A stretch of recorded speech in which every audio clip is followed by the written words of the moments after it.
Tonight on PrimeTime, Ukraine's winter war is playing out at the United Nations and on the streets of Kyiv.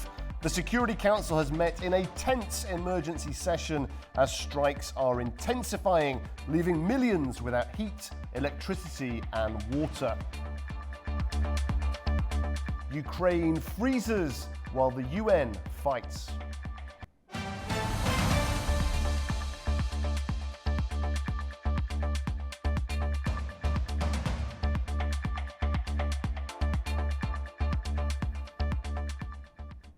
Well, good evening. We begin tonight at the United Nations, where officials warn Russia is intensifying attacks on Ukraine's energy infrastructure during the winter freeze.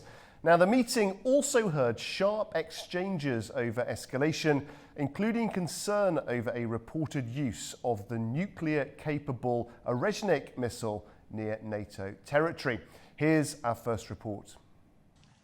The UN Security Council has been warned against Russian attacks on Ukraine's energy infrastructure are intensifying during a severe winter freeze, leaving millions without heat, electricity and water. UN Political Affairs Chief Rosemary DiCarlo told the Council that strikes have intensified as winter temperatures plummet. The impact of these attacks is felt hardest by the most vulnerable, the elderly, children, and persons with limited mobility. They follow a well-established and deeply troubling pattern. Attacks escalate when weather conditions worsen. The humanitarian impact was also highlighted by Ramesh Rajasingham, head of the UN Office for Humanitarian Affairs in Geneva. He said families in the central Ukrainian city of Kryvyi Rih were melting snow for washing and cooking and heating water over candles after power outages lasting more than a day. The United States said the strikes were continuing despite diplomatic efforts to negotiate an end to the war. Thanks to the leadership of President Trump, we are closer to a deal now than at any point since the war began. Despite this, Russia launched more attacks on Ukraine, including its launch of its nuclear-capable Orezhnik ballistic missile, targeting an area of Ukraine close to the border with Poland and NATO. This constitutes another dangerous and inexplicable escalation of this war, even as the United States is urgently working with Kyiv, other partners, and Moscow to end the war through a negotiated settlement. However, Russia's UN ambassador Vasily Nebenzia rejected accusations of targeting civilians. The majority of which, as everyone knows, including the Ukrainians, are the consequences of the work of Ukrainian air defenses. All of these loud but utterly groundless assertions about targeted Russian attacks on Ukrainian families soundly asleep in their homes are utterly uncorroborated. Ukraine's ambassador Andriy Melnik told the Council that Russian attacks had left millions of civilians. During the night of January 9th, Russia not only launched one of the deadliest strikes of missiles and drones against Ukrainian cities. For the second time, Russia employed the so-called Orezhnik, an intermediate-range hypersonic ballistic missile system, against my native region of Lviv, situated just a few dozen kilometers from the EU and NATO border. Since this weapon can carry a nuclear payload, such a blatant attack represents a clear threat to the security of the European continent, undermining regional stability and posing serious risks. The warnings came as Ukraine reported a fresh overnight Russian air attack on Kyiv. Ukrainian military officials said the strike sparked a fire at a non-residential building in the western part of the capital. Now to the impact on the ground. In Kyiv itself, thousands are relying on emergency aid points to stay warm, charge phones and access hot food as crews work around the clock to restore heat and power after strikes have damaged infrastructure. Well, here's more from the capital. Staying warm, eating hot food and staying connected have become daily challenges in Kyiv for another winter. Residents faced a fourth day without electricity and heating on Monday after Russian strikes damaged energy infrastructure. Many people gathered at temporary aid tents near apartment buildings to get a hot drink and charge their phones using fuel-powered generators. It's dark in the apartment. I have an electric stove, so it's impossible to heat up lunch or dinner or make tea. We came here because tents were set up near the building so that people could warm up and charge their gadgets. I came in for about half an hour. We had no heating in the apartment for 4 full days, and everything froze very badly. Now it is very difficult to restart the system. Some apartments have heating, some do not.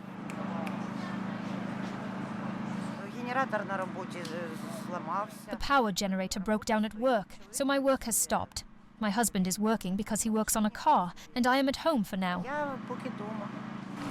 The capital's mayor says nearly 800 buildings remain without heating, mostly on the west bank of the Dnepro River. He says power and heat supplies have been restored in other areas and says repair crews are working around the clock after last week's large-scale attack. However, residents on the east bank of the city also reported heating outages while visiting aid points, according to witnesses. President Volodymyr Zelensky said on Sunday that Russia waited for freezing weather to intensify the impact of the attacks. He described the strikes as deliberate terror aimed at civilians. However, Moscow has always said it doesn't target civilians. Joining me now is Halina Yanchenko, a member of the Ukrainian parliament. Now, she's been a leading voice on anti-corruption, reform, investor protection, and strengthening Ukraine's governance, whilst also launching a nationwide refugee shelter initiative at the start of Russia's full-scale invasion. And we're speaking to her tonight as Kyiv faces renewed winter outages and Ukraine warns of dangerous escalation. People's Deputy Yanchenko, thank you very much indeed for joining us on Prime Time. Now, the UN says that Russian strikes on Ukraine's energy infrastructure, that they are intensifying during this winter freeze. What does Kyiv need most urgently now? Is it stronger air defense, faster repairs, or more humanitarian support?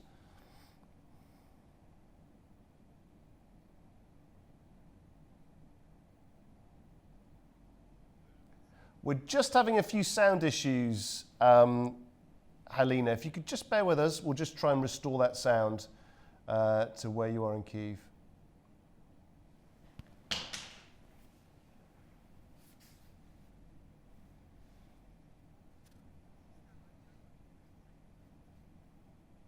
Okay, we're going to take a very short break now whilst we just fix this technical issue, and we'll be straight back. Okay, we're able to get through now back to Kyiv. I'm just being told to speak to Deputy Yanchenko. Thank you for bearing with us. We're just having one or two technical issues. We're really delighted, though, that we've managed to get you back online. Just give us that sense then, please, of where this urgent need is most urgent. What is it that people in Kyiv need most of all right now? Yeah, well, first of all, sorry for these technical difficulties. The building I am at, my office, is out of light now. We have some light because of the battery that we bought for the office, but other than that, there are some problems with internet, mobile connection, with heating and everything. So I'm speaking from Ukraine, which have been terrorized by Russia. This is how we consider what Russia is doing with Ukrainian infrastructure, because they're hitting civilian infrastructure, which is a war crime. Coming back to your question, of course, we need all three components and even more. But most of all, if we are talking about these three, the priority is of course air defense, because without proper air defense or without the sufficient amount of ammunition to be able to tackle down Russian missiles, we won't be able to survive. any type of humanitarian assistance will be endless. Any type of reconstruction will be endless, because if you reconstruct something and then the next day Russians send another missile to the same place, to the same energy plant, for example, that simply will not work. Therefore, air defense, first of all, missiles to be able to actually function, for this air defense to function. Of course, we need more weapons to protect our civilian population, because Russians are fighting not with our military, but actually with our civilians, with mothers and children, with kindergartens, with school, with electricity plants, with hospitals. That's why they are sending their missiles. And this is absolutely a terrorism. I can't find any other words to actually describe what they are doing to Ukraine nowadays. There are many areas of concern that have been raised. One area that the US have raised is concern about reported use of the nuclear-capable Orezhnik missile near the Polish border. How do you view that? Is this battlefield messaging? Is it strategic intimidation aimed at NATO, perhaps?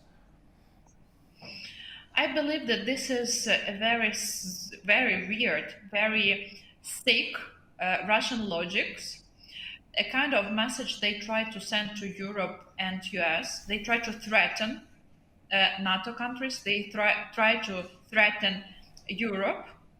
But in my mind, to some extent, it gives a very different result, because NATO countries, including countries of European Union, they have started to invest more in their defense. Therefore, I believe that the whole idea to start this so-called military operation, but actually full-scale invasion against Ukrainian population, was a very bad fault of Russians.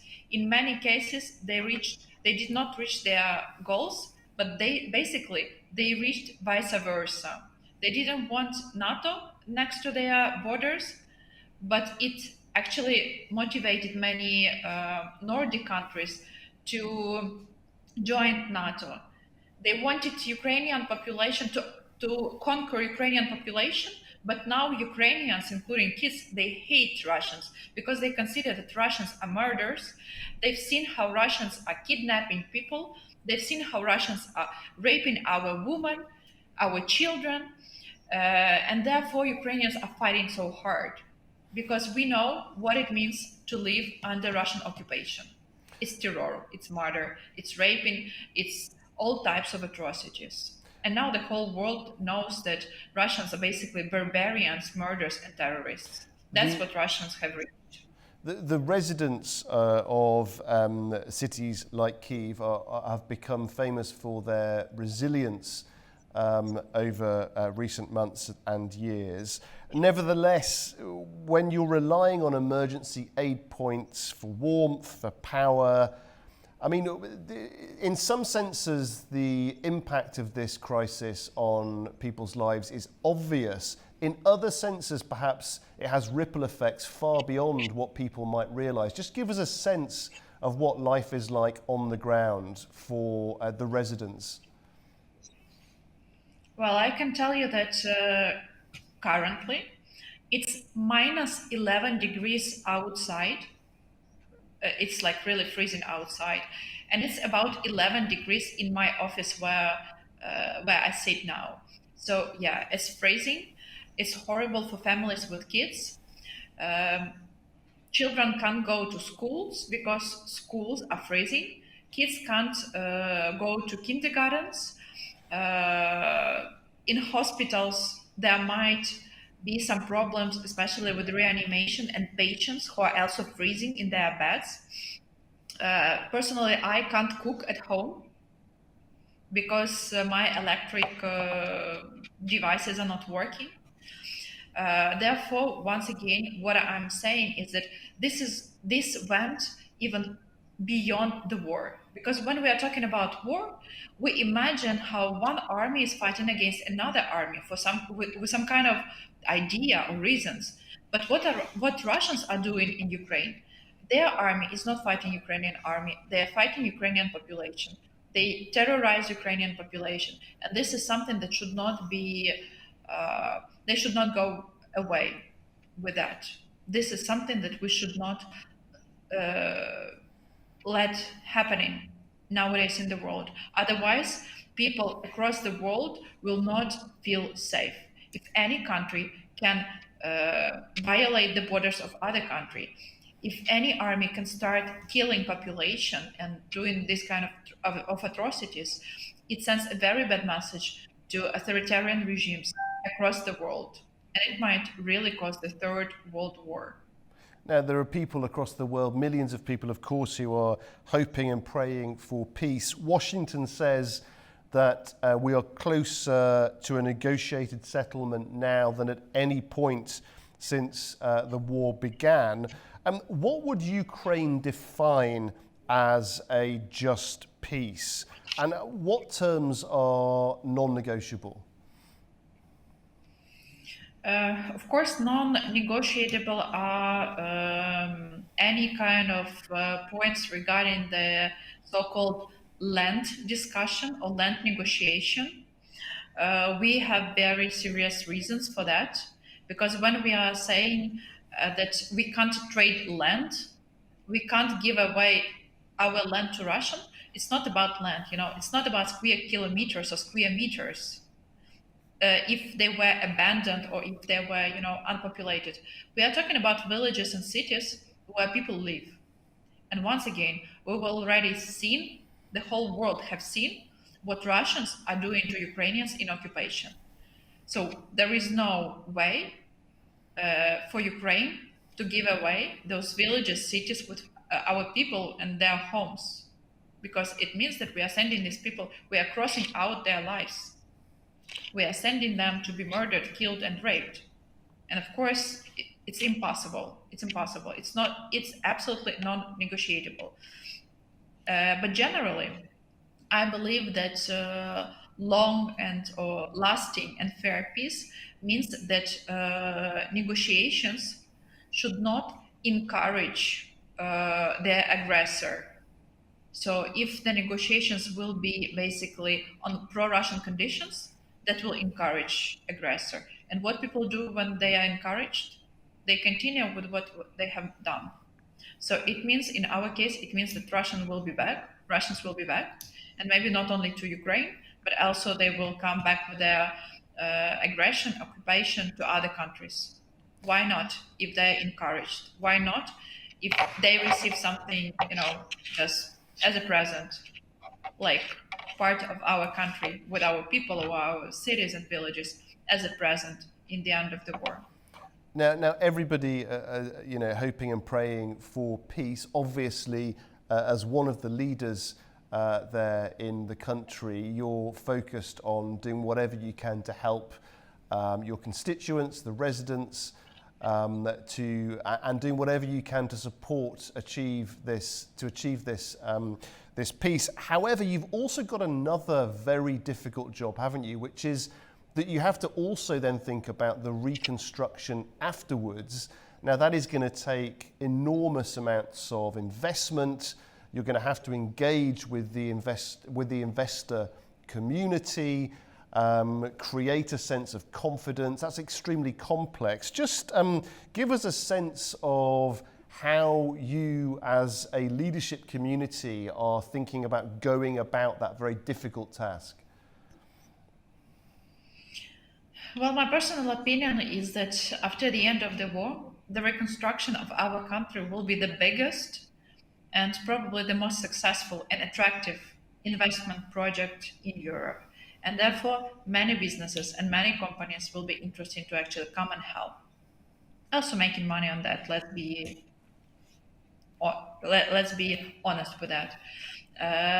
Over the past years, when I was trying to actually modulate the different models, how the reconstruction should go, and how we should actually manage and invest the funds that we will receive for reconstruction. I've talked to many companies in Ukraine and abroad, including foreign companies, foreign investors, and all of them are very interested. Therefore, we believe that what we as a country should do is to provide the transparent and equal conditions. And to tell the truth, Ukraine has made a huge step forward with that, starting with 2019, so basically over the past 6, almost 7 years. Ukraine has introduced a number of digitalized, so to say, services, including our main one. So now we have a mobile application where people can and businesses can actually get the services from the state. Therefore, now Ukraine is the most digitalized country in Europe. And it provides a lot of transparency. It avoids any type of corruption risks, etc., etc. And we believe this is something that generates the trust to the country. People's Deputy Yanchenko, we thank you very much indeed. We know it's been difficult for you to connect with us, but we appreciate your effort and your analysis. Thank you very much. Thank you. Okay, joining me now also from Kyiv is Mark McAnamy, a co-founder of the Ukraine Business Network and host of the podcast History in the Making: The War in Ukraine. He's tracking how these winter strikes are affecting daily life and what it means for Ukraine's resilience and recovery. Mark, we thank you very much indeed for joining us. We know it's not always easy under these current conditions to connect. We appreciate it very much.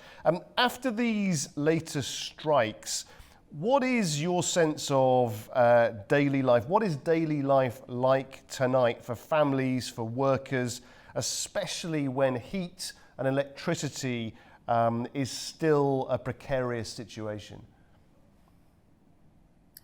Right. It's getting far more difficult. Been here now for multiple winters during the war, and this has become clearly the most difficult winter. And in part, yes, because of Russia's attacks, but also because it's been even colder. So you have temperatures -15 to -20 outside here in Kyiv. Speaking just at the very current moment, no electricity. I'm using the internet from my phone to connect to my computer so I can speak with you here now. Also, we haven't had heat it's been off and on for the last 3-4 days, but we haven't had it really for about the last, last night, so nearly 24 hours. So temperatures, as I'm speaking to you, temperatures are declining quite rapidly here just in my apartment with my family. And to answer your question directly, yes, it's getting more difficult, more precarious, and it's extremely difficult to plan.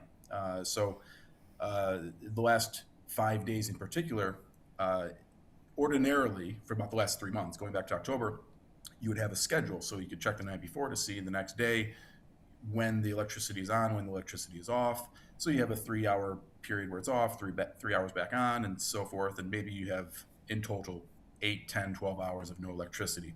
The problem in the last week or so is that not only are we not having a good amount of electricity, but two things. One is a lack of heat. So that's been a problem. We had heat in October, November, and December, and now we're not having heat, which is a bigger issue, of course. And then secondly, there is no real schedule. So before, the schedule was fairly accurate. The electricity maybe goes off at 9 a.m., comes back on at noon, and you have it for 3-4 hours, and then it goes off again. Now, we haven't had electricity really since late last night. And so it's becoming more problematic, even though the schedule had said it would be coming back on at a certain time, which it did not. And so now it makes it difficult to plan. How long can we actually live in a condition without electricity, without heat in particular?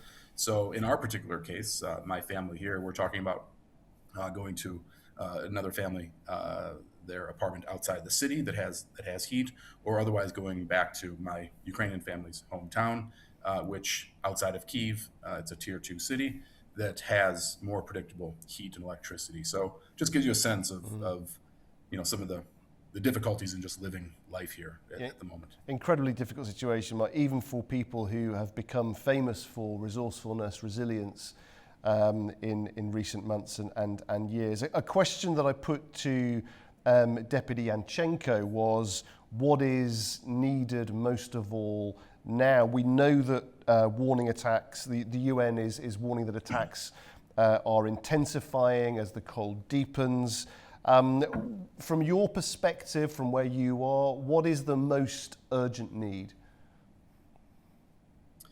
Air defense. It starts there first and foremost. And related to the air defense is continued protection equipment and construction of protective equipment around the substations and all the decentralized energy infrastructure around the country, because Russia's gotten much better and more accurate at hitting these things, unfortunately, with these mass barrages. So in short, we need a lot of things. More money, of course, more electrical equipment imported from the West, more gas imported from Europe as well. But I guess first and foremost would, of course, be just stopping the onslaught. As the government has already warned, we're going to have another major Russian attack here imminently. Could be tonight, or within the next 2 to 3 days. So we expect even further damage to the energy grid around the country. So to answer your question, I suppose air defense would be the first choice, but we need a lot of things. And Mike, I wanted to also ask you about this US concern that they raised regarding the nuclear-capable Orezhnik missile near NATO territory. What's your analysis of that? Is it a sign of escalation? Is there something more nuanced going on to do with NATO? Yes, absolutely. It most definitely is from Russia's point of view, their way of trying to escalate things and serve as a warning to the Western world, and very specifically Europe. Of course, a sign to Trump, but in particular to Europe. Now that Europe is taking over the lion's share of the financial and defense support for Ukraine, it's kind of a reminder that from Putin, Russia has these weapons escalated in some ways. Europe, are you ready to actually fight in this war of attrition against me? So I think first and foremost, it's more of a threat, right? An intimidation tactic for Europe. And then likewise, I think it's important that, this is nuclear saber rattling, right? This is a nuclear a missile capable of carrying nuclear warheads. So this is also, I think, an important gesture by Russia, because Russia actually across 2025 had refrained from making the consistent nuclear threats that they had been making at the outset of the war in 2022, consistently then, almost monthly in 2023, 2024. And Russia, if you follow the pattern, actually went quiet on these nuclear threats through most of 2025 until the last 2 to 3 months, when Russia felt that the negotiation track, right, working through Trump to try to achieve their political objectives in Ukraine was failing. And so when we've seen that in the last 3 months, that Russia feels like the talks themselves are failing, so let's move more towards this more intimidation method in order to achieve our goals. So that's more to the point, it shows almost a sign of desperation that they can't achieve their political objectives on the ground on the battlefield, and they can't do it. Trump isn't handing Ukraine, he isn't able to hand Ukraine over to Putin, and so they have to now resort back to Russia's ultimate weapon, of course, the threat of nuclear warfare. Mark, do you feel that the West, that Western Europe, that the US have got a good grasp of what's going on here with this winter campaign? Because some analysts have suggested there's a misunderstanding, a failure to grasp what the Kremlin is really trying to achieve, and the ruthlessness of their tactics. Yeah, and this is really why it's into the Western discourse and into the press here.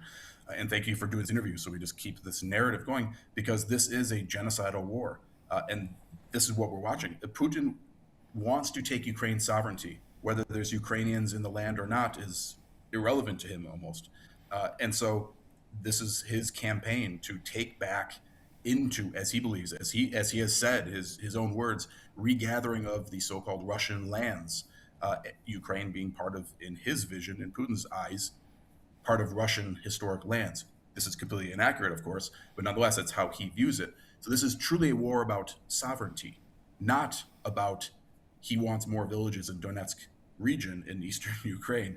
And so this air raid reveals that. It demonstrates what his aims are. He's committing a genocide against the Ukrainian people, destroy the people. This is a few objectives, but psychological terror, but also physically make the country uninhabitable. Try to force out more refugees, of course, from the country. Just break the back of the resistance to try to make Ukrainians unable to live in their own country, and then Russia can then capture the country and the nation's sovereignty. And I say that to answer your question then, because it's very clear, even in the last several weeks, the rhetoric, the commentary coming out of the White House, that there is, specifically out of Washington, D.C., a lack of understanding of Putin's war aims. It's about Ukrainian sovereignty, not about taking a few more villages and more territory in eastern Ukraine and then suddenly being satisfied and we can end the war. Putin will never be satisfied until he causes Ukraine's full capitulation and we see the country fall under Moscow's subjugation once again.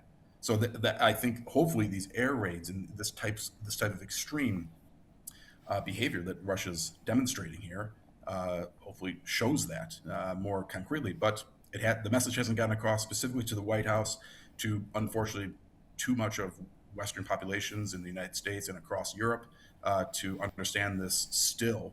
And that's why I think we see disappointment in the West that how come these peace talks aren't working? How come we're not seeing any greater movement? It's because we're talking about different things. The West, unfortunately, is still talking about land, and Putin doesn't care about land. He cares about sovereignty. And finally, Mark, you've mentioned the importance of air defence during this interview. Obviously, there is also an economic dimension to this. Of course, the primary concern is for the safety and the health of citizens, but there's also a job to do to rebuild, reconstruct, and get the economy thriving again once a peace is established. What is your thinking about that? What more needs to be done in order to help ensure that the economy is as healthy as possible? So to get the economy as healthy as possible, it's Western financing. Ukraine would have folded years ago without continued Western financial support, aside from the military support. So what I would say to that end is that we should feel at least slightly encouraged compared to where we were a couple of months ago, that the EU did finally take this significant step in taking this 90 billion euro loan to give to Ukraine. Now it's still unfortunate because they didn't actually take the reparations loan over 200 billion euros and hand it to Ukraine. But nonetheless, that still can happen in the future. So first and foremost, it's the financial support. But then secondly, it's speeding up the so-called Pearl initiative, the priority Ukraine list that Europe is buying, that they created last summer, whereby Europe is buying military equipment from the United States. The problem is there's been a lot of bottlenecks here in terms of pricing and documentation and procurement, and a lot of issues getting it from the United States. And this has had a tangible effect on the front, unfortunately. Some of Russia's gains, really the last 3, 4, 5 months, have arisen due to the lack of ammunition and the lack of artillery and the lack of other categories of defense equipment to the front. And Ukraine already has a host of problems, manpower being the primary problem. Now you're adding, unfortunately, because of this slow movement. And the program is moving, but it's not moving quite fast enough. So we need a stronger initiative to push for this. So that's what I would say is we need to be getting these weapons to the guys at the front so they can continue to resist Russia. Mark, we wish you well, and we thank you very much indeed for your analysis. Thank you. My pleasure. Thank you. Okay, after the break, we'll take a look at the top business news stories of the day with Andy Mioch. Do stay with us. Welcome back. You're watching PrimeTime now. Andy Mioch is with us with the very latest business news stories. Andy, what's on your agenda tonight? Well, Guy, the U.S. Federal Reserve Chair got some backing from colleagues across the globe today after the news of an indictment against him. Tech heavyweights Google and Apple made a deal on AI. Warner Brothers Discovery takeover story got a new chapter, and there's also some news from the pharma and chip industries. So let's have a look. First up, world's central bankers, including the heads of the European Central Bank and the banks of England and Canada, issued a joint statement supporting their American colleague and highlighting the importance of independence in setting interest rates. The letter of solidarity comes after the U.S. launched a criminal investigation into Federal Reserve Chair Jerome Powell. 11 of the world's top central bankers have released a statement of support for Federal Reserve Chair Jerome Powell after the U.S. Department of Justice opened a criminal investigation into him. In an unprecedented move, top central bank chiefs, including the Bank of England's Andrew Bailey and Christine Lagarde of the European Central Bank, have backed Powell and warned against undermining central bank independence.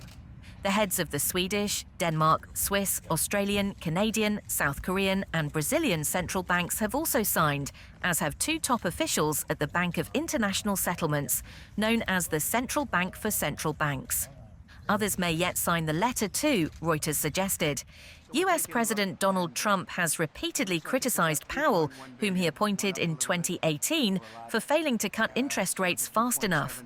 But the clash between the two men took a dramatic turn earlier this week when Powell issued a strongly worded video statement saying he was being prosecuted by the US Department of Justice. He called the move unprecedented action that should be seen in the broader context of the administration's threats and ongoing pressure over monetary policy. Trump has moved to distance himself from the investigation, claiming he was unaware of it. Still with finance, UBS Group's CEO Sergio Ermotti plans to step down in April of 2027, according to a report by the Financial Times. The news comes as the bank continues to work on integrating its former rival, Credit Suisse. Terrific. Good afternoon, everybody. It is terrific. UBS Group's veteran CEO Sergio Ermotti, who helped the lender navigate the takeover and integration of former rival Credit Suisse, is planning to step down in April 2027, the Financial Times reported on Tuesday. Ermotti headed UBS from 2011 to 2020 and was rehired as CEO in 2023 to steer its massive takeover of Credit Suisse to take advantage of the Swiss bankers' experience of rebuilding the bank after the global financial crisis. In 2024, he pledged to lead UBS at the very least until the Credit Suisse integration was finished at the end of 2026 or early 2027. UBS currently aims to substantially finish the integration by end 2026. The bank declined to comment on the Financial Times report. The lender's shares have surged nearly 30% in the past year and have more than doubled in value since the eve of its purchase of the collapsed Credit Suisse. Alexander Ivanovich, UBS's asset management chief, has emerged as one of the executives most likely to succeed Ermotti, the Financial Times reported, citing sources. Other UBS figures said by insiders to be in contention for the CEO job include the bank's America's president Robert Karofsky and Asia-Pacific boss Iqbal Khan.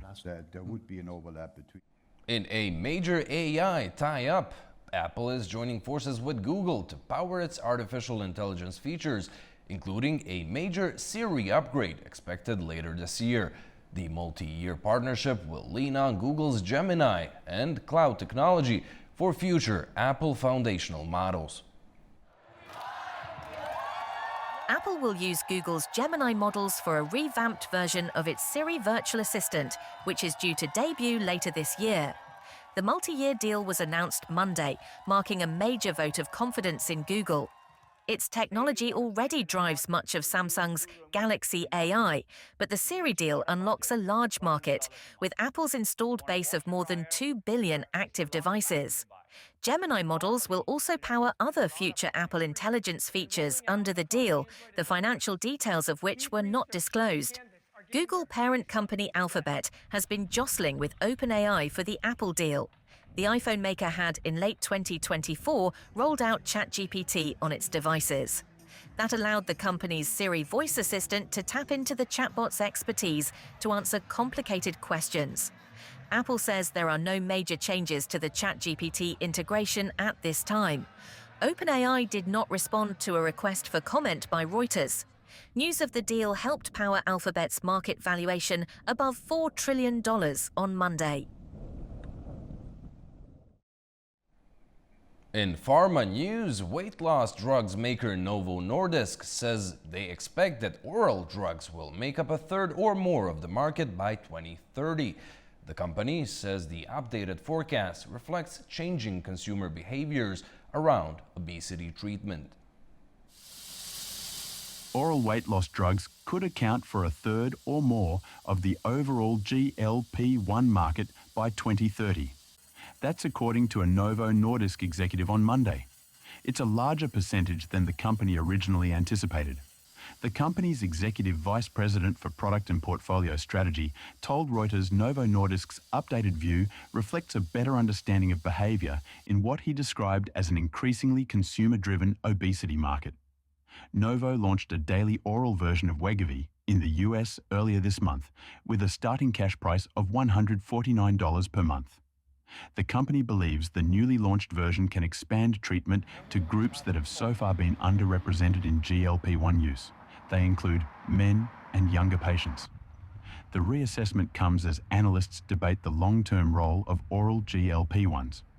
One leading analyst estimated the pills will make up for a mid-teens percentage share of global obesity drug sales by 2030. To the chip industry now, an Amsterdam court is set to hear arguments on whether it should investigate alleged mismanagement at the chip maker Nexperia, focusing on the suspension of its former CEO and transfer of control of the company. Since a Dutch court intervened in Nexperia's ownership back in October, the standoff has threatened to disrupt auto production around the world. A Dutch court will hold a hearing on Wednesday to hear arguments as to whether it should open a formal investigation into alleged mismanagement at Nexperia.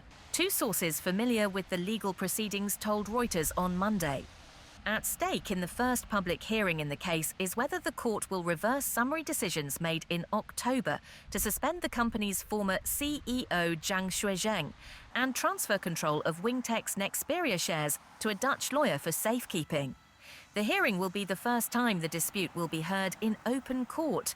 Nexperia is a major supplier of basic computer chips to the car industry, and shortages of its chips following the dispute between the Netherlands and China have threatened automotive supply chains and led to production slowdowns and halts. And finally, the Warner Brothers Discovery saga continues. Paramount Skydance sued the company for more information on a rival $82.7 billion deal with Netflix, escalating a battle to take control of one of the most storied Hollywood studios. Paramount also said it planned to nominate directors to WBD's board in one of its most aggressive steps to convince investors that its $108.7 billion all-cash bid is superior to Netflix's cash and stock deal. Paramount Skydance on Monday sued Warner Brothers Discovery for more information on a rival deal worth nearly $83 billion with Netflix. The move escalates a battle to take control of one of the most storied Hollywood studios. The David Ellison-led company also said it plans to nominate directors to Warner Brothers Discovery's board. This is one of its most aggressive steps yet to convince shareholders that its hostile bid is superior to the offer from Netflix. The CBS parent and Netflix have been in a heated battle for Warner Brothers, its prized film and television studios, and its extensive content library that includes Harry Potter and the DC Comics universe. In a letter to shareholders, Paramount also said it would propose an amendment to Warner Bros.' bylaws that would require shareholder approval for any separation of the media giant's cable TV business, which is key to the Netflix deal. The amended offer had included $40 billion in equity personally guaranteed by Oracle's co-founder Larry Ellison, the father of Paramount CEO David Ellison. Netflix and Warner Bros. Did not immediately respond to requests for comment. Warner Bros. Discovery shares fell as much as 2% in morning trading, while Paramount and Netflix rose about 1% each. Well, that's all in the business brief for tonight. Guy, with so many twists and turns around this whole Warner Brothers takeover, whoever wins, in the end, they might even make a movie or a series about it. Blockbuster investing, Andy. A great selection tonight. Thank you very much indeed. Okay, after the break, we'll take a look at Keir Starmer's Downing Street talks with Poland's new president, Karol Nawrocki. Do stay with us. Welcome back. You're watching PrimeTime. British Prime Minister Keir Starmer has been hosting Poland's President Karol Nawrocki in London, his first visit to the UK since taking office. Now, the talks come as Europe tries to define what security support for Ukraine looks like and what might follow any ceasefire or peace deal.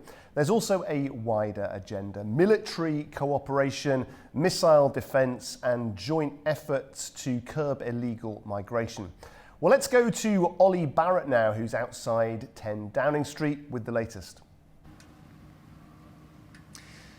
Well, Guy, here at a very wet Downing Street indeed. The talks between Karol Nawrocki and Keir Starmer have concluded, and they come at a time of real strength, I think, in terms of relations between the two countries. Indeed, those are the words that Karol Nawrocki used to describe ties with Britain at the moment. We know that the President is visiting the UK for the first time since becoming elected President of Poland, and while he and Keir Starmer come from really different political viewpoints, as I say, the relations between the two countries do seem to be very strong at the moment. There are a number of areas of cooperation.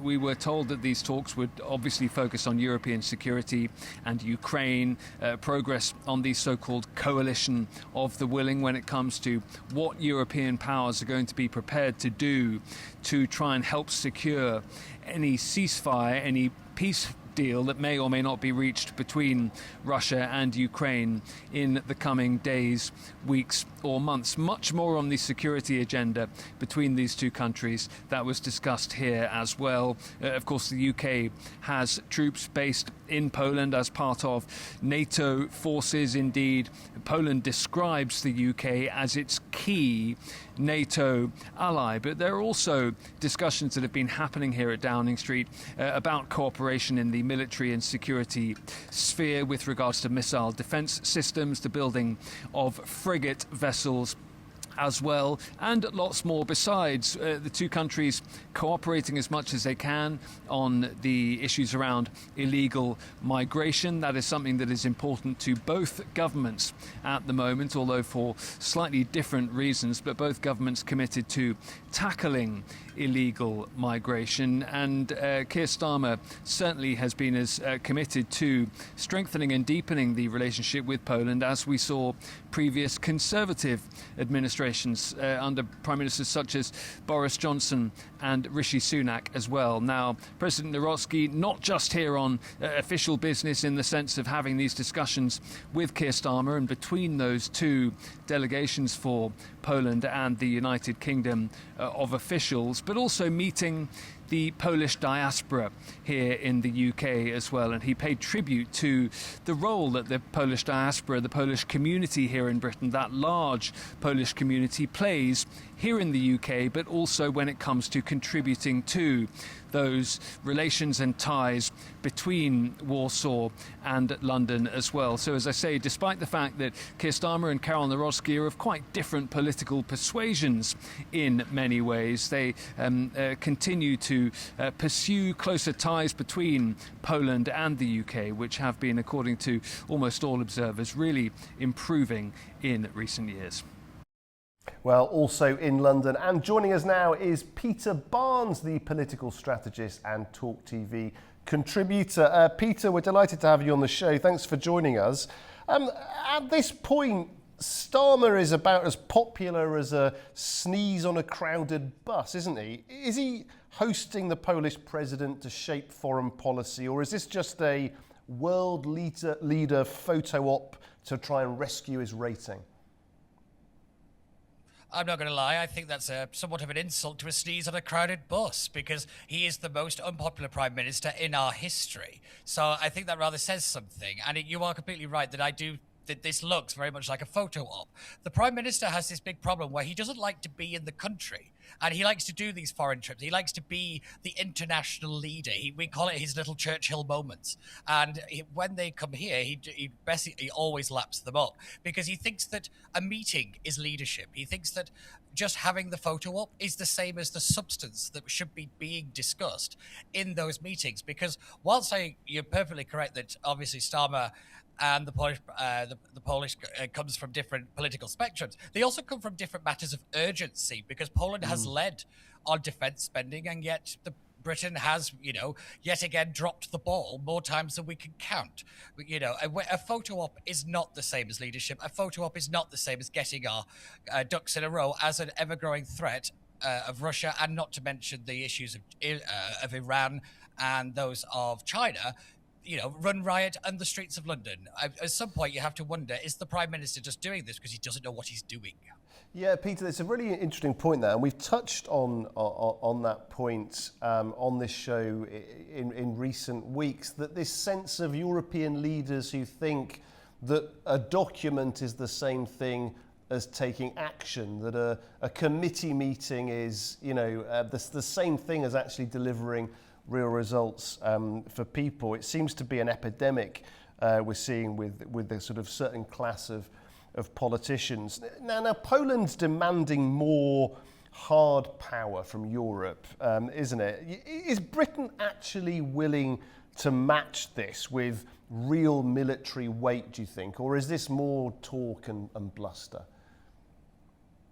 Well, unfortunately, we announced this week actually that the UK has a 28 billion hole in the defence spending. So we might want to pledge it, but we don't have the money to do it.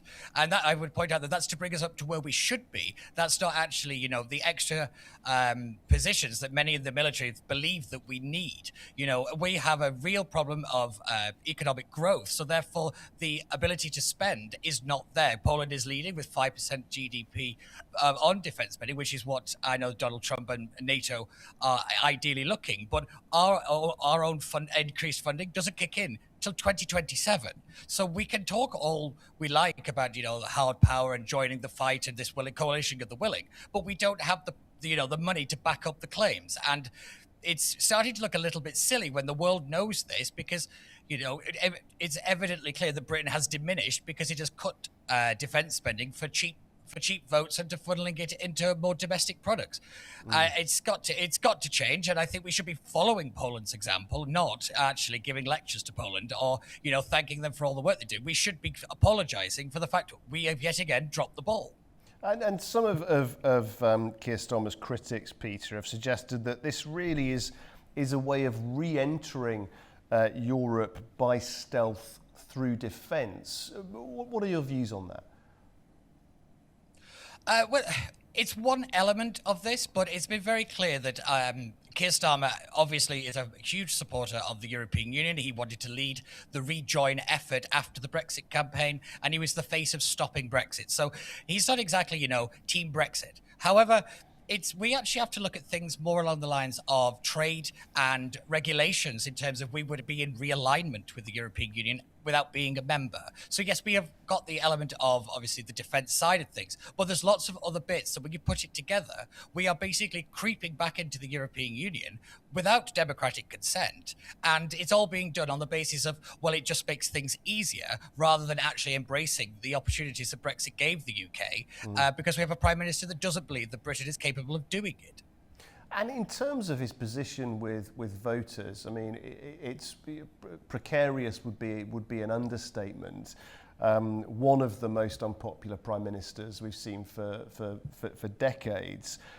Does he have the mandate to increase the cost to the taxpayer by promising all sorts of troops, air defence, weapons, production?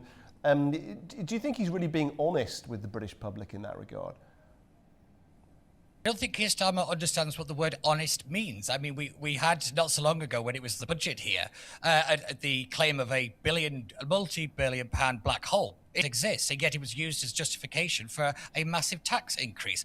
The Prime Minister has been, as noted by many commentators on the left and on the right, has a very loose relationship with the truth. And when we talk about mandates, he doesn't really have much of a mandate to be prime minister. When we look at his vote share, he might have one of the largest majorities in the post-war era. However, only, I think it's about 34% of the population actually voted for him. So he's doing a lot of these changes, which weren't in the manifesto. He's pledging a lot of this stuff, but we can't back it up. And more importantly, he doesn't have the authority realistically to do it. And the tensions within the Labour Party itself are starting to kind of bubble up to the surface as his own job is on the line, as many people believe he won't be there by May. He's in a very difficult position, isn't he? I suppose in his defence, he's in a difficult position. If he doesn't commit enough, then the Conservatives say that he's soft on security. If he gets too tough and goes too far, then he loses some of his core vote. I mean, some analysts have spoken about the gentrification of the Labour Party in a sense that it's an increasingly small elite group of people that the Prime Minister is speaking to. Yes, there's a great phrase. The Labour Party is the only political party to sack its voters. In other words, it has moved so far away from its traditional working class voter base that it's basically unrecognizable to the people that actually rely on it, or, you know, it's his roots. The likes of Starmer, Ed Miliband, Rachel Reeves, those who are in the cabinet now, come from the public sector. They have mainly a very high university educated background. They believe in the kind of more globalist international agenda than the nation state. They are so far out of line with what the majority of their own voter base, and realistically where I think the country is, that this is why they're scrambling, because what they want to do is not only unpopular, it's not working, because everything that they have touched has only compounded and getting worse. So the prime example is the migrant crisis. The day they came in, they scrapped the Rwanda plan, and the numbers went up in terms of the number of people coming here. I think in last year, it was roughly about 41 to 43,000 people came to the UK. So we want to talk about defending Ukraine borders. The Labour Party isn't capable of defending the border on the English Channel from small boats and dinghies. So it becomes a matter of what are you really capable of doing? And the Labour Party at the moment, not very much. Peter, great to speak to you. Thank you very much indeed for joining us. Peter Barnes there for us. Thank you. Okay, and joining me now to unpack this even further is Alexander Claxon, a political analyst also in London in the UK. Alexander, thank you for joining us. It'd be good to get your sense on this question too. What is the real purpose, do you think, of this visit? Is this a serious and focused UK-Poland reset, or more of a sort of carefully staged show for Team Starmer? Yeah, well, first of all, thank you for having me. Well, in my view, I think it's essentially two quite hawkish leaders getting together to essentially create the European security structure. You see, Poland, obviously being on the border with Ukraine, plays a key role as to what happens in terms of the ceasefire with Russia and the way that the European security structure is going to be structured in the coming years. Now, for Starmer's point of view, he wants to be at the center of that process. Obviously, being out of the EU, that means he can't engage with the European Union on a basis that other European countries can. So what he is doing is essentially getting together bilaterally with other countries such as Poland to essentially put the UK at the center of the European security process. The challenge, of course, is that I wonder to what extent Starmer and the UK generally can have an influence on the way things will plan out in terms of the conflict in Ukraine and what happens with Russia and the ceasefire. Because in my view, it's the United States that has all the cards, and it's actually with the United States that Russia wants to engage with. And whatever happens after the ceasefire with Russia, whether it happens, at the end of the day, it will be Russia and the United States sitting down at the table making all the decisions. So I'm just not very optimistic that Starmer and the UK plus Poland can actually have a significant impact on the way things plan out in Ukraine. Yeah, it's a very interesting point you make, Alexander, because of course the UK has been away from that top table for some time. Do you think there's a sense in which Starmer's team see Poland, see Warsaw as a way back in, a catalyst to get back in the room where the big decisions are being made? Well, they have to in many ways, because let's say over the last few years and even decades, the UK has been losing its influence. Let's put it, let's be kind here. They've been losing their influence, not just in Europe, but globally. And kind of Brexit, let's say, accelerated that process as well. Now, domestically, as you've just been discussing with your other guest, things are not great here in the UK. I mean, economically, there is a lot of discontent among the population, and essentially the majority of the people feel like the country is not going in the right direction. So for Starmer, it's important to project that the UK still has influence in the world, because what that does essentially is, of course, it puts him, let's say, in charge of certain processes that are related to the world, and it makes him look like a statesman. It makes the Labour Party look like a competent body, and that's essentially what he's trying to do. But as I just explained previously, in my view, I think there is a lot of talking. There's a lot of plans, the so-called coalition of the willing and so on. But at the end of the day, what's coming out of Russia and even the United States is that Europe as a whole is being sidelined, and then the UK is being sidelined even more. So I'm just not really sure whether Starmer's plan will work. And how joined up are London and Warsaw when it comes to the issue of Ukraine? When you look at elements like security guarantees, like future troops and weapons commitments, are there any major differences between the two countries?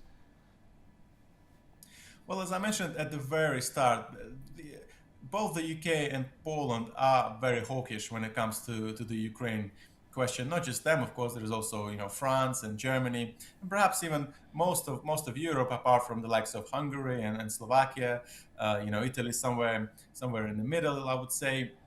But both the UK and Poland obviously feel that they can't trust Russia. That essentially any deal that involves Russia is unlikely to succeed, and that's why the UK, together with France and other so-called parties who want to support Ukraine, they want to see troops on the ground. But that's actually one area where Poland, not so much doesn't agree. They would be happy to have troops on the ground, but not their own. So I think that would be one area where they will have a discussion to see whether they can find a solution. But I think broadly, I would say 90%, I think they agree as to how they want to see the Ukraine crisis resolved. They want to see European boots on the ground, an area an issue that Russia said is just unacceptable to them. And that's why I do call them the hawkish party, because with the position that the UK and Poland have, and then France and others, it doesn't seem like there will be a way out of the conflict in Ukraine. And when it comes to any sort of deeper defence deal, bilateral agreements of any kind, what do you think that could involve? Do you think there'll be an attempt to focus only on areas that the domestic population doesn't perceive as being costly, intelligence sharing, things of that nature? Yeah, intelligence sharing will indeed be one of the key points, I believe. I think another one is to do with disinformation. The UK, together with Poland, believes that Russia is very active in spreading disinformation, in Europe and beyond. Of course, Russia would say that the West is doing the same. So of course, it's just pointing fingers at each other. But I think those are the areas that they'll want to focus on. You're right about kind of the financial implications here, because as I mentioned previously, the UK economy is not doing great. And so I don't think that they will want to really put forward agreements that would require the UK to spend a significant amount of money, because I think that might cause a bit of discontent among the population, who might ask the question, well, if you're spending so much money on European security and Ukraine, why can't you do that domestically as well? So I think that would be quite problematic for Starmer, so I think he would want to try and avoid that. And finally, Alexander, I just want to ask you politically for the two leaders, is this association all upside, or is there any political risk for the two leaders to be associated together in this way? Yeah, well, I would say one of the potential risks is exactly what I just mentioned just now. So essentially, if the UK make a lot of promises to Poland and then actually need to back those promises up with financial contributions, that could be one area which, down the line could be problematic if Starmer has to explain to Parliament and to the British citizens why the UK is spending its budget outside of the UK. The second point, of course, is that if Britain wants troops on the ground in Ukraine, then that needs a vote in Parliament. Now that could potentially pass and there will be no issues for Starmer, but it could also go sideways for him. If the majority of MPs start to rebel or decide that that's not the path for the UK, then Starmer is going to have a problem. But I think generally Starmer rightly feels that right now it's a good move for him to engage with Poland, to enhance his relations with Poland, because, as I said before, it does make him look like a statesman and someone who is trying to be in the middle of the European security guarantee process. But as is always the case, the devil is in the detail.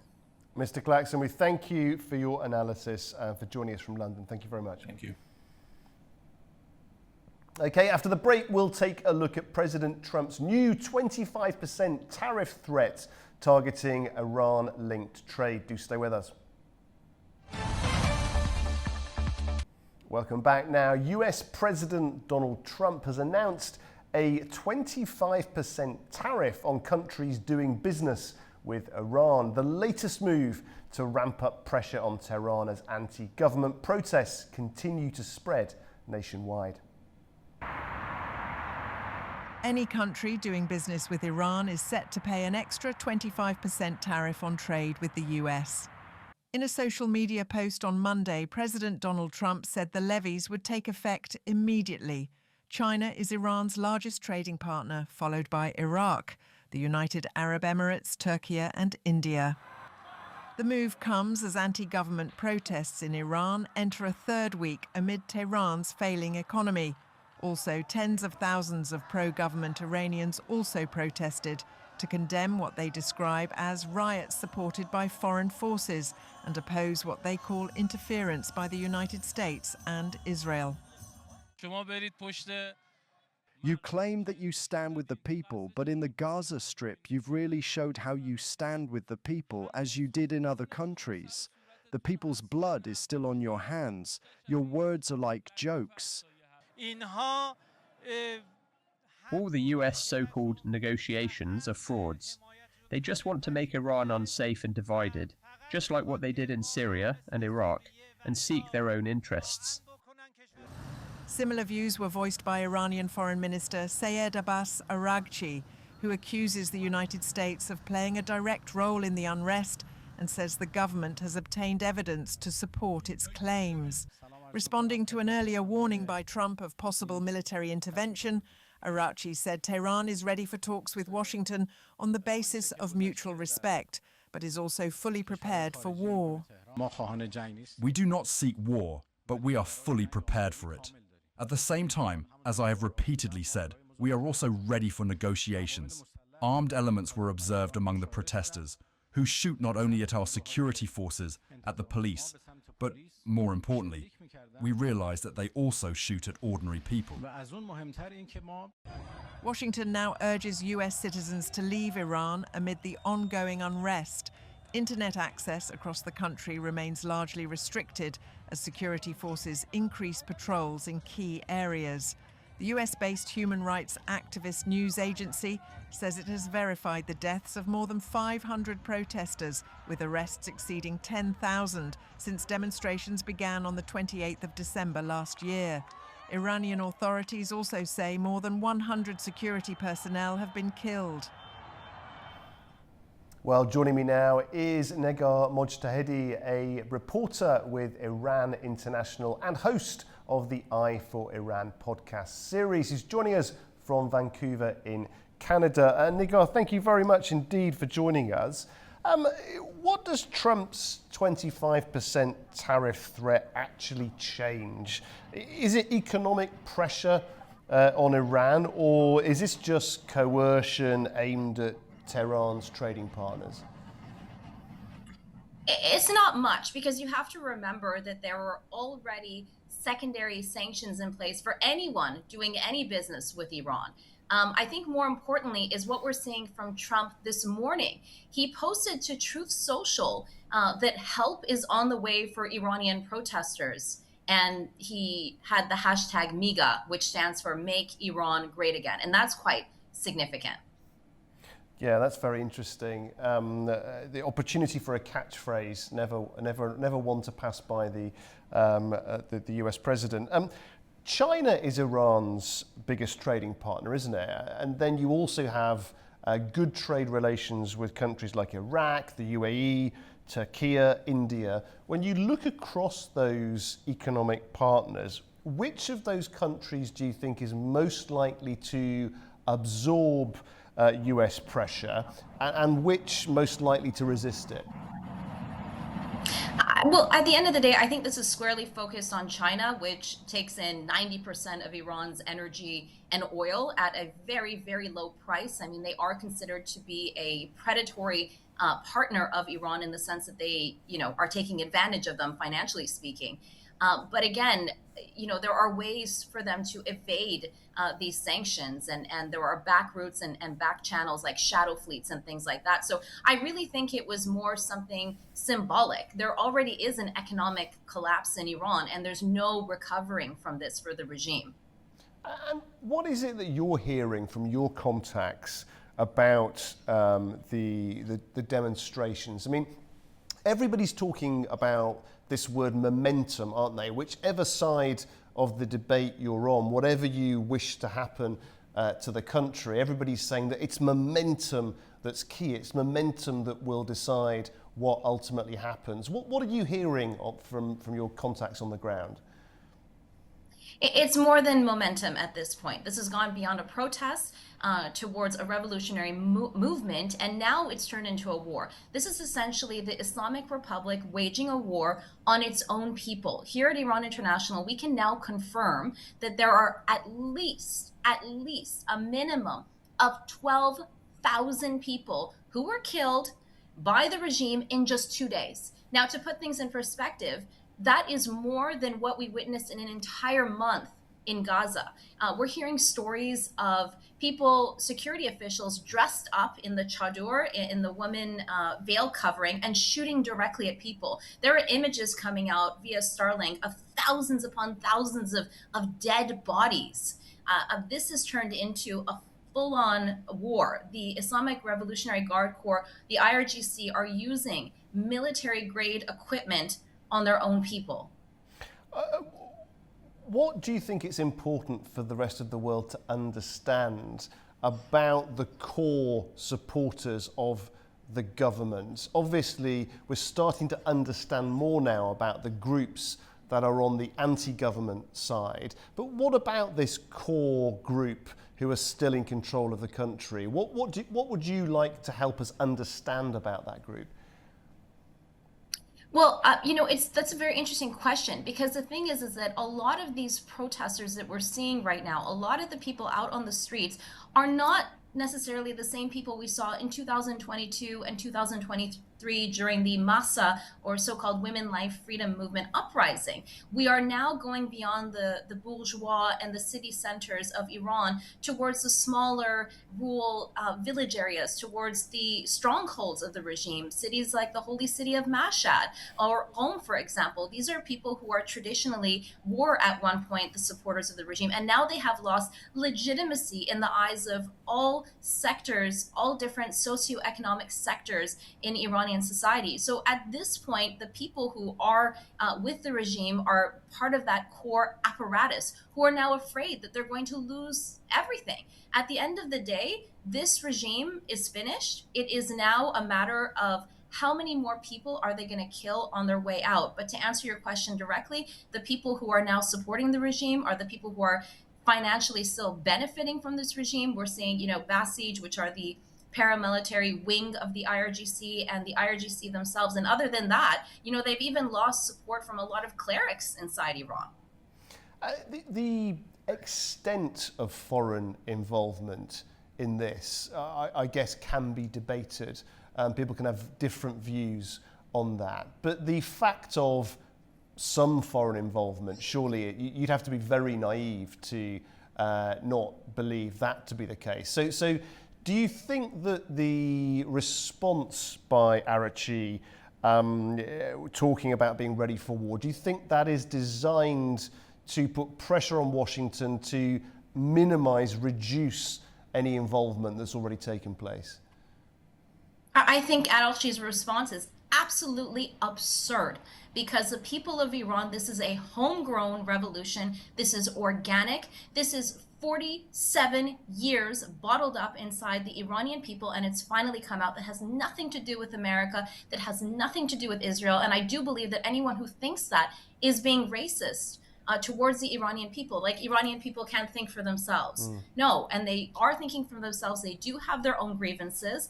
And if the Americans intervene, which at this point, based on Trump's Truth Social from this morning, they will in some form of capacity. I mean, he has to at this point, if for his own reputation and for the policy of deterrence, he can't not do something at this point. The Iranian people are going to be emboldened, right? More protesters are going to come out, and they're going to feel more secure if there is some form of intervention in this case. So what Arachi is saying, in my view, as a journalist, based on the people that I have talked to on the ground, is that is absolutely absurd. Nigar, we thank you very much indeed. Nigar Mojtahidi, reporter with Iran International and host, of course, of the Eye for Iran podcast series. Thank you very much indeed for joining us. Okay, after the break, we'll take a look at Baku's Azerbaijan-Italy Economic Commission talks. Do stay with us. Welcome back to Primetime. Baku is hosting the 6th meeting of the Azerbaijan-Italy Intergovernmental Commission on Economic Cooperation, bringing together senior officials from both countries. Now, the talks focus on strengthening cooperation in key economic and strategic sectors. Italy is one of Azerbaijan's top trading partners, accounting for more than a quarter of the country's total foreign trade. Against this backdrop, Baku is hosting the 6th meeting of the Azerbaijan-Italy Intergovernmental Commission on Economic Cooperation, aimed at expanding cooperation across key sectors. The meeting brings together Azerbaijan's Energy Minister Parviz Shahbazov and Italy's Deputy Minister of Foreign Affairs Edmondo Cirielli, along with government and institutional representatives from both countries. Discussions focused on cooperation in energy, trade, industry, investment, and small and medium-sized enterprises. During the meeting, an action plan for 2026 to 2027 was adopted, outlining 65 measures across 18 areas of cooperation. Minister Shahbazov noted that Italy now accounts for 25% of Azerbaijan's foreign trade turnover and 46% of its exports. Our cooperation under the Southern Gas Corridor continues to contribute to Europe's and Italy's energy security. To date, the Trans-Adriatic pipeline has supplied Europe with 54.3 billion cubic meters of gas and Italy with 45.4 billion cubic meters. Deputy Minister Cirielli described Italy as Azerbaijan's main gateway to the European Union market and stressed the importance of deepening business and investment ties. It is extremely important that the group is finally meeting again after 6 years. It has been a long interval since its last session in Rome in February 2020, which took place just days before the historic state visit of President Aliyev, when we launched this important multidimensional strategic partnership. Relations between Azerbaijan and Italy continue to develop across political, economic, cultural, and humanitarian areas. Growing tourism, education exchanges, and energy cooperation reflect the steady strengthening of ties between the two countries. Well, joining me now to discuss this in more detail is A-News's Nigar Shirinova. Nigar, welcome. What's the real takeaway from this meeting then? Is this mainly about reinforcing existing energy ties, or is it about broadening out into other industry areas? Okay, guys, first of all, thank you so much for having me again here. It's my great honor to be here and to speak about the Azerbaijan-Italy cooperation which happened today. So this is a significant development which is happening, so let's dive into it and understand. I will try to answer to your question. So here we can say that Azerbaijan and Italy, we have really good bilateral ties between these two countries. And today what happened is Azerbaijan-Italy, the Intergovernmental Commission on the Economic Cooperation, and and we can say that the bilateral ties between these two countries has already get mature enough to go far beyond the energy alone. So yes, the energy is still in the core of this process. It's the cornerstone of our bilateral engagement and economy. But today, what we saw in that meeting is that it's really far beyond the energy, and we covered many other sectors there. They were an action plan, so it's the action plan for 2026-2027 was agreed, signed, and there were some 65 measures which will be taken in the 18 areas, 18 fields, which we are expecting in these 12 months, in the next 12 months. And it's not only about energy, it's about infrastructure, trade, transport, it's about the health, education, IT. I specifically saw there the IT technology sector. That's really great that we are having the cooperation on that sector, specifically with Italy. And also the Italian deputy foreign minister, he himself emphasized on the specific cooperation on infrastructure, urban development, and also technology.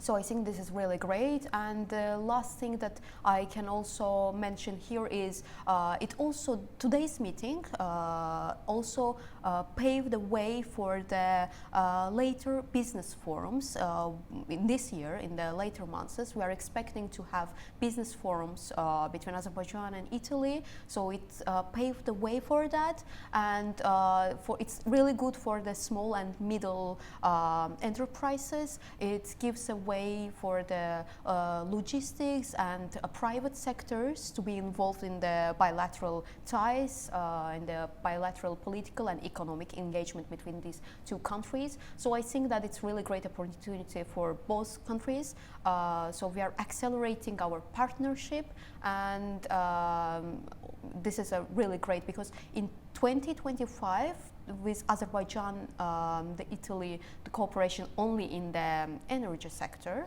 it was, if I'm not mistaken, 9.5 billion cubic meters of the gas was transporting from dollars from Azerbaijan to Italy. So this is 38% of Azerbaijani total gas export. This is a huge number, actually.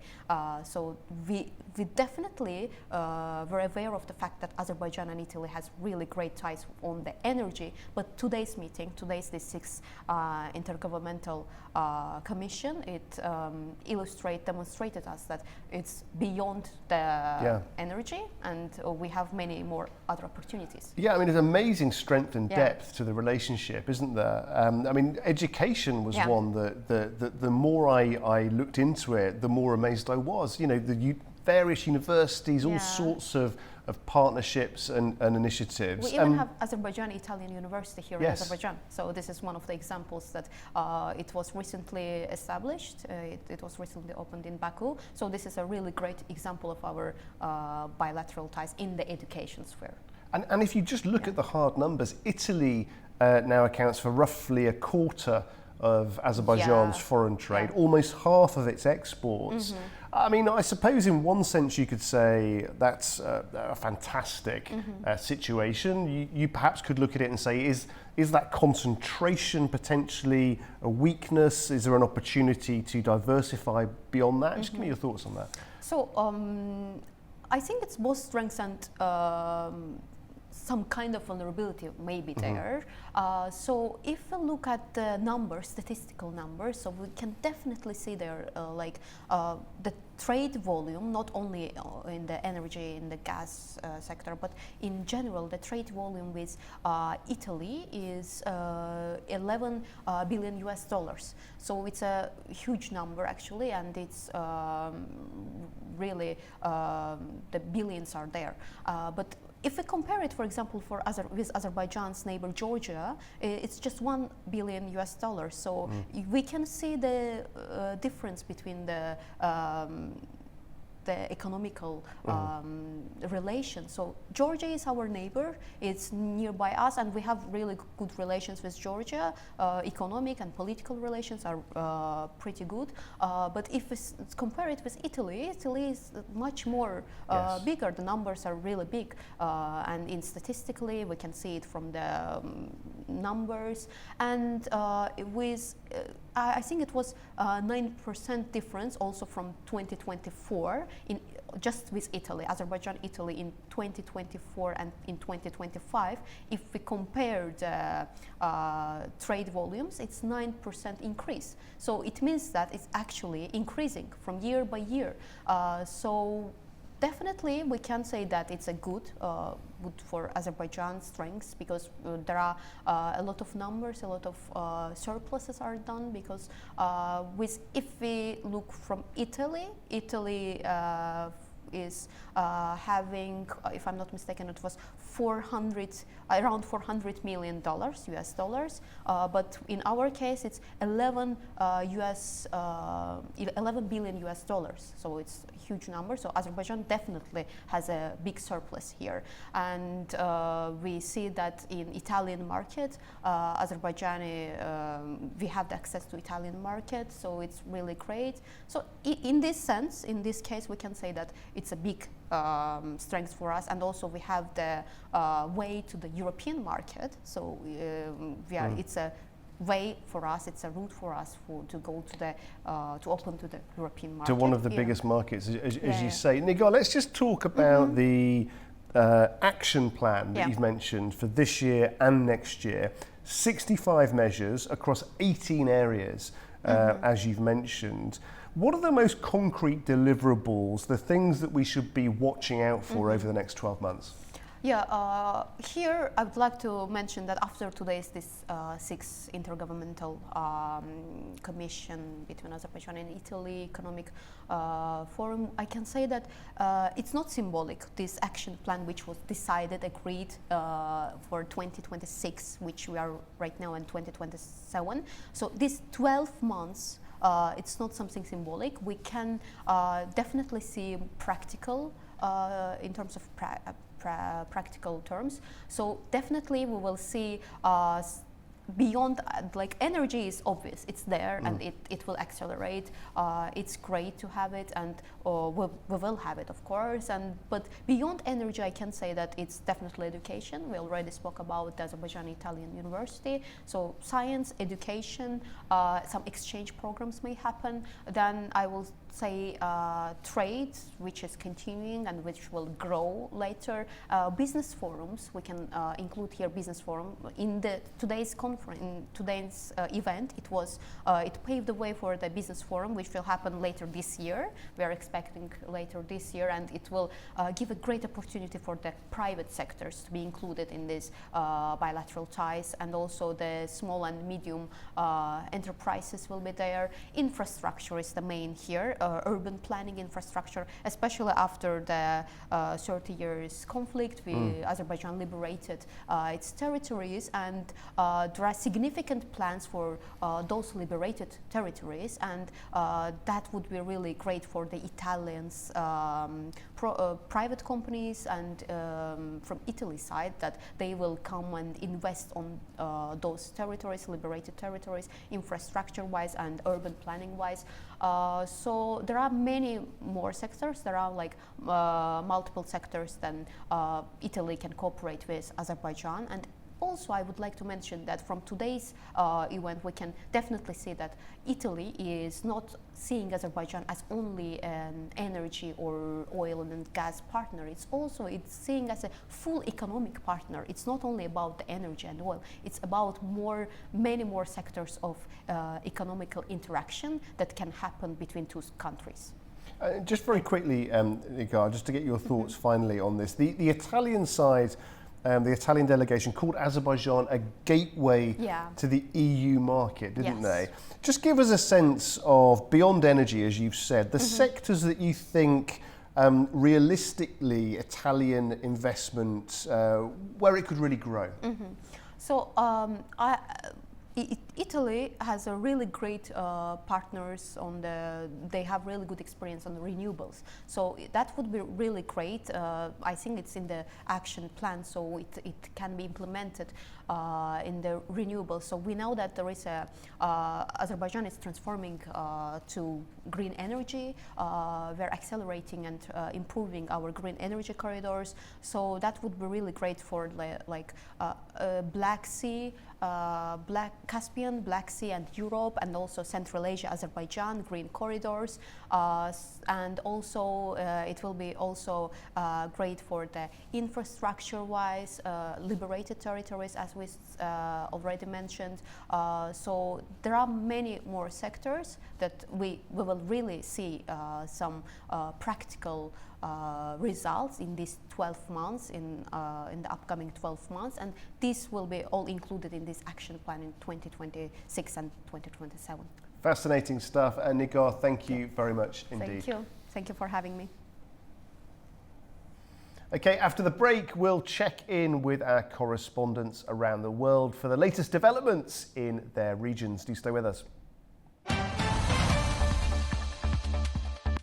Welcome back to Prime Time. Let's now head to our correspondents in their regions, and we start in Georgia, where the country has finalised its natural gas import plan for 2026, setting the stage for one of the country's most consequential energy strategies in recent years. We look at how this decision reshapes Georgia's energy dependence and its broader geopolitical implications within the region. Georgia's Ministry of Economy and Sustainable Development has approved the 2026 natural gas balance, projecting total gas imports of 3.34 billion cubic meters. Of this volume, approximately 2.9 billion cubic meters, or approximately 88%, will be sourced from Azerbaijan, solidifying Baku's role as Tbilisi's dominant energy partner. Russia is expected to supply only 400 million cubic meters, with domestic production remaining marginal at around 14 million cubic meters. This planned 2026 structure reflects a continuation of Georgia's long-standing reliance on Azerbaijani gas, rooted in contracts tied to the South Caucasus pipeline and Shah Deniz field deliveries. Analysts say that Georgia's 2026 import figures reaffirm commitment to diversified energy ties with Azerbaijani gas, providing stable base volumes under long-term agreements, and Russia playing a smaller, commercially oriented role. Geopolitically, maintaining a strong partnership with Baku aligns Georgia with energy flows that connect to European supply corridors, even as global dynamics, including EU efforts to curb Russian energy imports, evolve. Georgia's strategy demonstrates an effort to balance national energy security with regional diplomatic considerations. Nini Nikolaishvili, Tbilisi, A-News. Afghanistan's diplomatic engagement with India is drawing fresh attention in the region after the Afghan embassy in New Delhi confirmed a new round of talks with senior Indian officials. Well, the discussions focused on political ties, trade and the concerns of Afghan nationals in India. Developments that come as Pakistan has openly questioned Kabul's growing closeness with New Delhi. Our correspondent Tamim Bahis has more now from Kabul.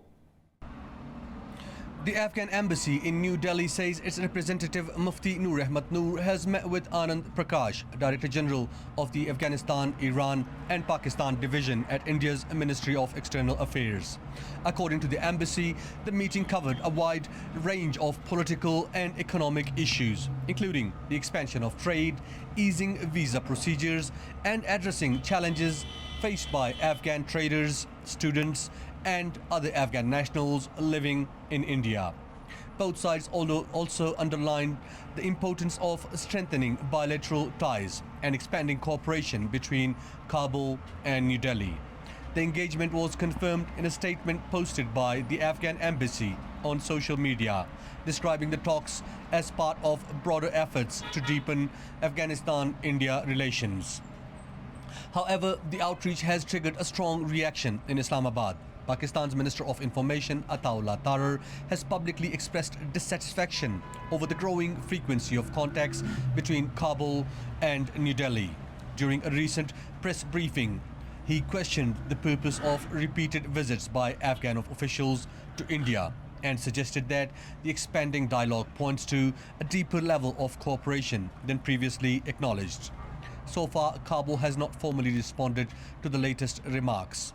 But Afghan officials have consistently maintained that Afghanistan conducts an independent foreign policy and that improved relations with India does not come at the expense of ties with Pakistan. The latest meeting in New Delhi appears to reinforce that stance as Afghanistan continues to broaden its regional engagement amid shifting political and strategic dynamics in South Asia. Tamim Bahis in Kabul, A News. Kazakhstan's oil exports through the Caspian Pipeline Consortium have fallen sharply after a series of drone attacks. Bloomberg reports shipments were cut by almost half in January. Our correspondent in Almaty explains what that means for exports.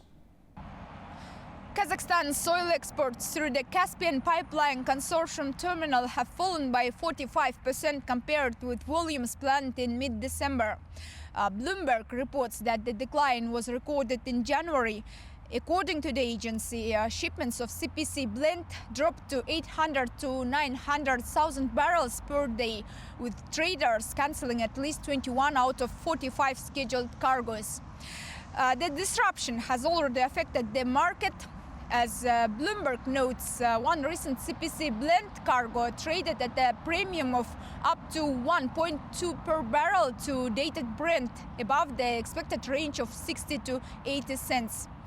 The decline is driven by a combination of factors. After a drone attack, one offshore loading unit at the terminal was taken out of service.